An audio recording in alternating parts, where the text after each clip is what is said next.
ఇక నిరుద్యోగులే లక్ష్యంగా హుండీ స్కామ్ 20 కోట్లతో నిలువు దోపిడి. ఓర్ని అమ్మ ఏడరా. దేవాలయాల్లో ఉద్యోగాలు అంటూ 1000 మందికి పైగా బురుడి. అటెండెన్స్ కోసం శాలరీ బాక్స్ యాప్. నిందితుడు పులి రవి వింత పంత. ఒక్కొక్కరి నుంచి లక్షల వసూలు. నల్గొండలో భారీ మోసం వెలుగులోకి. బా నిరుద్యోగులే లక్ష్యంగా హుండీ దోపిడి అంట. నిరుద్యోగుల ఆకలిని అమాయకత్వాన్ని ఆసరిగా తీసుకుని ఒక ముఠా అత్యంత నమ్మశక్యంగా భారీ మోసానికి తెరదింపింది.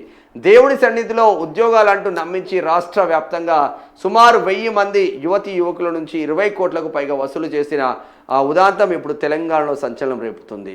పులి రవి ఏజెన్సీ మాయాజాలం. పోలీసుల కథనం ప్రకారం పులి రవి అనే వ్యక్తి ఈ స్కామ్కు సూత్రధారిగా వ్యవహరిస్తున్నారు. జిల్లాలోని ప్రధాన దేవాలయాల్లో హుండీ లెక్కింపు పనులు చేసే కాంట్రాక్ట్ తమ ఏజెన్సీకే దక్కిందని ప్రచారం చేశాడు. ఓర్ని అమ్మ గమ్మతున్నాడు రైడు.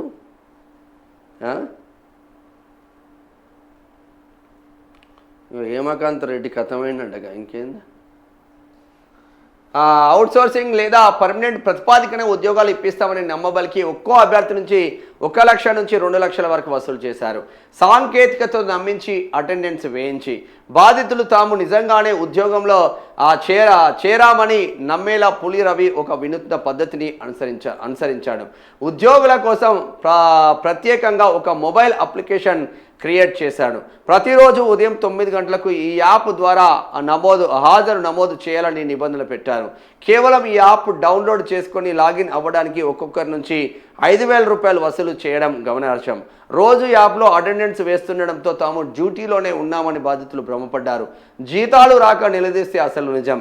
నెలలు గడుస్తున్నా జీతాలు రాకపోవడంతో బాధితులు దేవాదాయ అధికారులను సంప్రదించారు.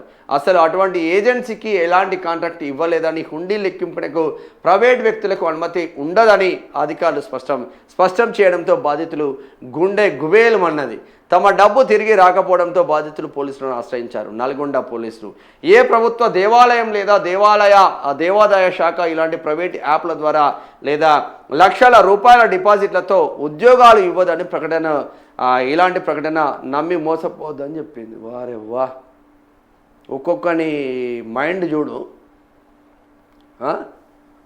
ఇప్పుడు దేవాలయాల్లో హుండీలు లెక్క పెడతారు. బాసర టెంపుల్ కావచ్చు, భద్రాచలం టెంపుల్ కావచ్చు, రాజన్న సిరిసిల్ల కావచ్చు, మన యాదగిరిగుట్ట లక్ష్మీ నరసింహస్వామి కావచ్చు, తిరుపతి కావచ్చు. హుండీలు లెక్క పెట్టేది ఏముంటుంది? ఆడ ఉన్న ప్రభుత్వ ఉద్యోగులకి ఆ హుండీల లెక్క అప్పచెప్తారు. ఆ హుండీల లెక్క పెట్టే కాంట్రాక్ట్ మాకు వచ్చింది అని చెప్పేసి ఒక్కొక్క దగ్గర లక్షల రూపాయల వసూలు చేసిండంట. దాదాపు 1000 మందికి వసూలు చేసి బిచానెత్తేసిండు పులిరావి అంటాడు. పులిలాగా పంజాబ్ విసిరిండు అందరిపైన. ఇక వాడిని ఎప్పుడు పట్టుకుంటారు, వాడిని ఎప్పుడు కటకటాలు తోలుతారు. 20 కోట్లు వేసిండంట. 20 కోట్లు. ఇక షిట్టీల పేరుతో కిలాడి దంపతులు బోర్డు తిప్పి 2 కోట్లతో జంపు. కాలనీ ప్రెసిడెంట్ అని నమ్మితే